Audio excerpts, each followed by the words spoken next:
ఒక్క మహిళల విషయంలో ఇంతవరకు రూపాయి ఇయ్యలే. ఇచ్చిరా? అదే అక్కడ పెద్ద పెద్ద వ్యాపారవేత్తలు బ్యాంకులను మొత్తం లూటీ చేసి లోన్లు ఎగబెడితే 16.5 లక్షల కోట్ల రుణము మాఫీ చేసి, వాళ్ళు ఎక్కువ మంది కూడా లేరు, 20 మంది ఉన్నారు అంతే. అదానీలు అంబానీలు ఆ స్థాయిలో ఉన్నోళ్ళు ఒక 15 నుంచి 150 మంది వరకు ఉన్నారు. వాళ్లకు మాఫీ చేసిన రుణము 16.5 లక్షల కోట్లు. మనం ఇవాళ నేను మీ అందరి సమ్మతితోనే నేనేం అడుగుదాం అనుకుంటున్నా అంటే, కేంద్ర ప్రభుత్వాన్ని 5 లక్షల రూపాయలు రాష్ట్ర ప్రభుత్వం వడ్డీ లేని రుణం ఇస్తుంది కదా, మిగతా 15 లక్షలకు కేంద్ర ప్రభుత్వాన్ని ఇవ్వమందాం. వాజిబే కదా నేను అడిగేది, వాజిబే. ఇప్పుడు ఎక్కువ కూడా కాదు, అది 1500 కోట్లేమో అవుతుంది మొత్తం సంవత్సరానికి.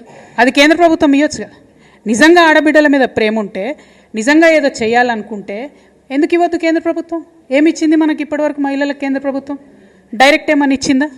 మళ్ళీ నిన్న కూడా గ్యాస్ సిలిండర్ ధర 50 రూపాయలు పెంచేసారు. అవునా కదా? ఎందుకు పెంచుతారో అర్థమవుతలేదు. అక్కడనేమో ఇంటర్నేషనల్ మార్కెట్లో రేట్లు తగ్గుతున్నాయి, వీళ్ళేమో పెంచుతున్నారు. ఎందుకు పెంచుతున్నారు అంటే, మా మోడీ ఇంత గొప్పోడు అంత గొప్పోడు అంటారు. ఎంత గొప్పోడైతే మాకేంది భయ్, ఇంటికి 50 రూపాయలు పెన్షన్ మాకు టెన్షన్ పెడుతురు కదా. నేను అనేది ఏంటంటే, కేంద్ర ప్రభుత్వం డైరెక్ట్గా ఇంతవరకు ఆడబిడ్డలకి